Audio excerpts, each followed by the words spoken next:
Bonhomie by Driftwood Pony.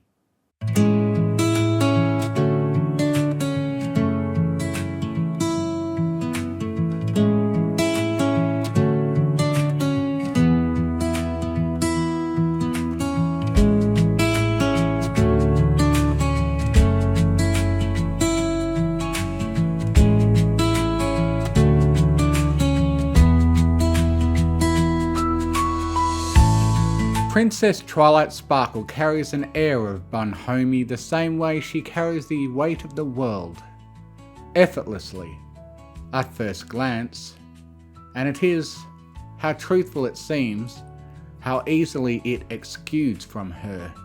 Still, the weight is there, and she feels it, and she feels the old Starlight Glimmer gagging at such a sight, her old way of thinking, the way that nearly tore the world apart. She hates to think of Twilight as anything less. That small part of her barks but never bites. Not anymore. She makes sure of it. So, Twilight lags behind like a leashed dog, tired from a mile run. It's hard to look her in the eye, much less keep up with her pace. It's even harder when she bumps into her. She pulls back in the same breath, putting a good step or two between them before coming to a halt. A leashed dog, be damned.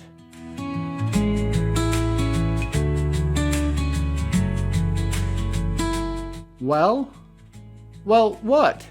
Starlight spat, her bad habit front and centre.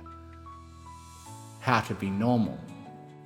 Twilight gives her quite the smile, small and soft and the kind that sewed the world back together. Sorry, she says. Run that by me again? We never had the chance to marvel at the scenery since we tracked down your village for obvious reasons.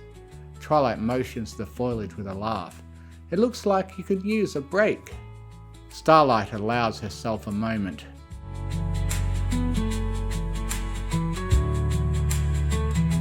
I've never been around here. The riverbed is shallow, growing drier the farther they walk along the path. Grass gives way to dust and all she sees are stones. By that point, the rocky basin of our town comes into view. It's why the trip from Ponyville to her old village never called for saddlebags. The train ride covers most of the distance, with the bridge as a final waypoint.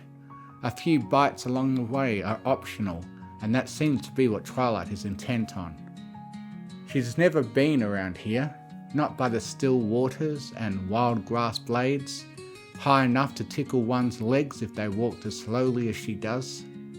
It'll do her good to stall for time, mentally prepare for a mouthful of apologies. Twilight perches on a bench-sized log by the riverbed and sits.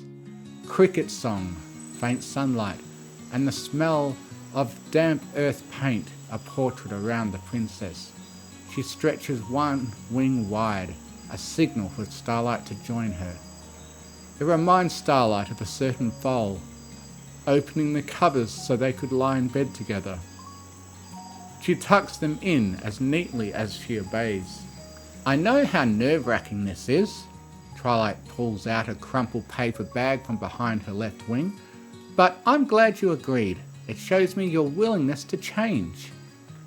Cucumber sandwiches. She hands her a share. Made by Twilight, she assumes. It's cute, though a little cobbled together, with one slab of cucumber protruding from the soft, milky slices of bread. Of course. She says yes on impulse. The night before.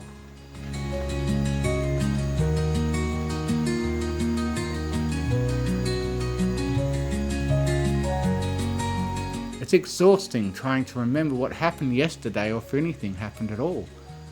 Beyond saying yes, she will. She says yes to almost anything Twilight asks of her, so of course she'll say yes to this. The chance to right her wrongs, a hole too wide to patch with good intentions, but chances don't come this easily as Twilight gives them. Catching the morning train had them beat already. Her companion is reinvigorated after an hour or so of trekking, mulling over potential friendship lessons, the different ways to say, "I'm sorry," pointing out the sparse landscape until the pretty parts of the road lead them here. Beside her, Twilight chews away at her sandwich, bobbing her head without any particular rhythm. It's so hard to look at her, but she does look anyway. She's an open book and a mystery. "Thanks." Twilight hums. For everything, I mean. I wouldn't know how to do this alone." Her tongue is like sandpaper. "That's what friends are for, right?" Twilight beams. She's all smiles today. Every day.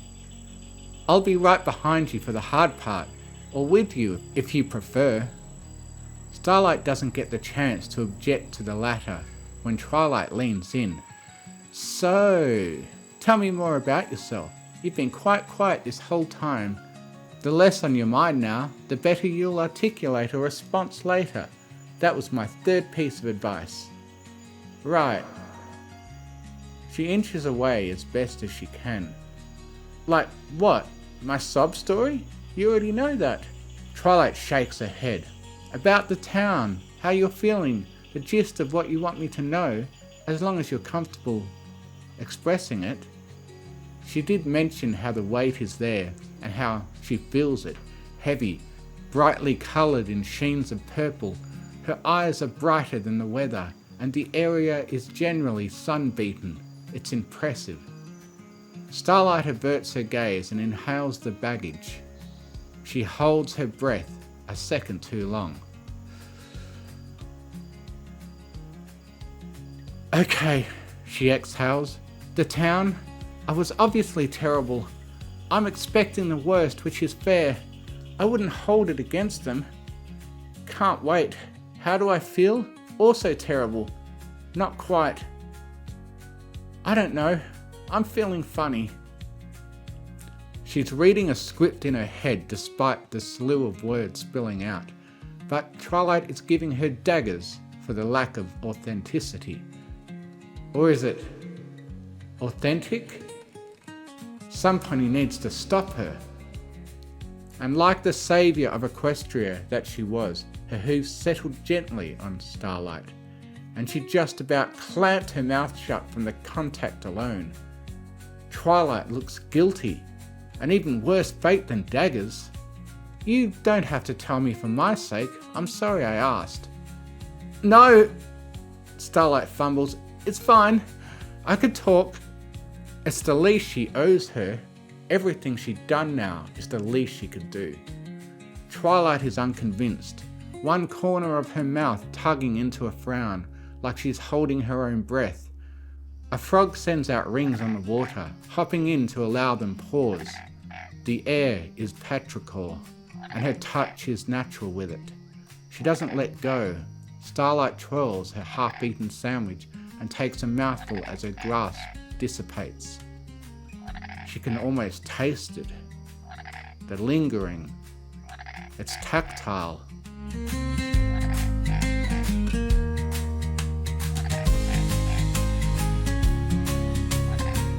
How do you do it? The question that scraped at her hide 100 lifetimes ago. A dragon and an alicorn who saw the worst in her, the rotten work that she is, and the best, despite.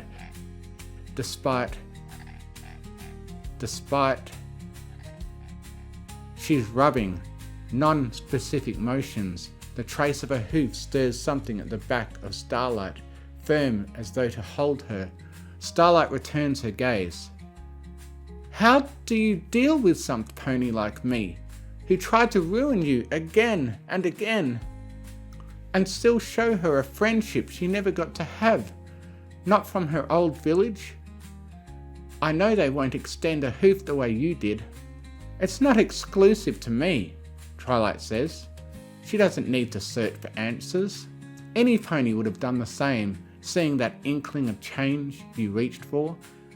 And that's more apparent to me now. You're letting yourself be easy to deal with. Twilight pulls her hoof away, hiding a giggle. But I wouldn't word it like that. You're not some pony to deal with.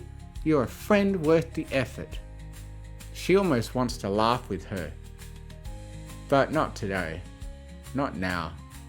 The warm sensation clinging to her gut will suffice. And how warm it is that she can't seem to say, "Thank you." Twilight rises from her seat and extends her hoof the same way she did all those weeks ago, with that same smile that saved Starlight Glimmer. "What do you say we continue our little road trip, if you're ready?" She isn't. But yes, she will, 100 times over.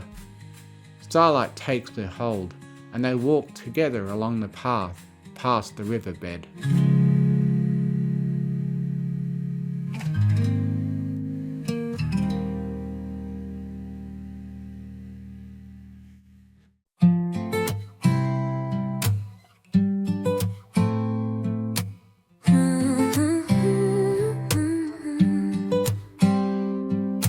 Wild grass brushes Starlight's trembling knees.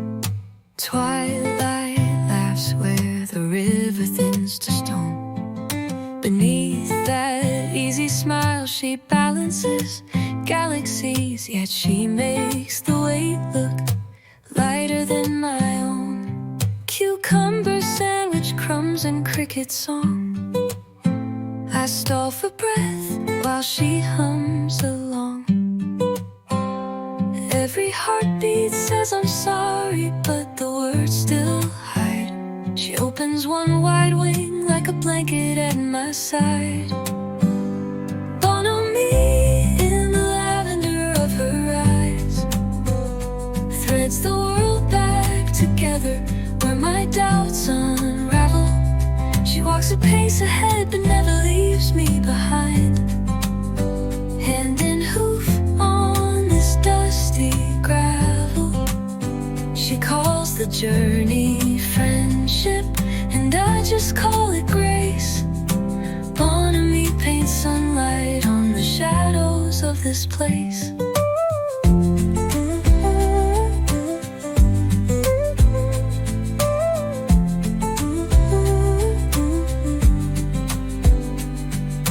Old mistakes echo boots full of rust. Our town's empty basin waiting up ahead. I fear the verdict, taste the iron of distrust. But Twilight shares her water and breaks my bread. She says the hard part's mine, the standing's ours. Her faith is louder than my darkest hours. A gentle touch, my runaway thoughts are rain. She names me worth the effort, and the shame is almost painless. Bonhomie in the lavender of her eyes threads the world back together where my doubts unravel. She walks a pace ahead but never leaves me behind. Hand in hoof on this dusty gravel. She calls the journey friendship, and I just call it grace. Bonhomie paints sunlight on the shadows of this place. Maybe the river runs shallow for a reason, to show the stones we've got to cross. Maybe forgiveness feels like treason to the ghost of who we were and long lost. But her smile is a map, and the distance is kind. I follow the purple horizon she carries in her mind. Bonhomie in the lavender of her eyes. Bonhomie in the lavender of her eyes threads the world back together where my doubts unravel. We walk the broken road where hope is redesigned. Hand in hoof on this dusty gravel. She calls the journey friend. just call it grace. Bonhomie paints sunlight on the shadows of this place. Past the riverbed, past the weight I used to hold. Yes, I will, 100 times. Her hoof is warm, my heart is bold.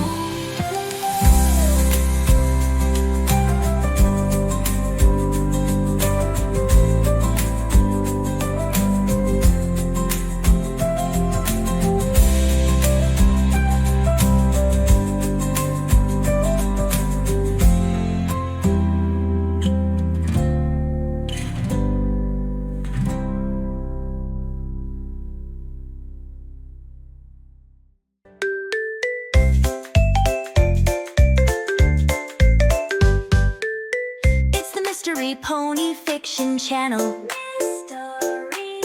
Also available as a podcast on Spotify. Pony. And Izzy Moonbow is best pony, by the way. Fiction. Bro, hoof, comment, subscribe.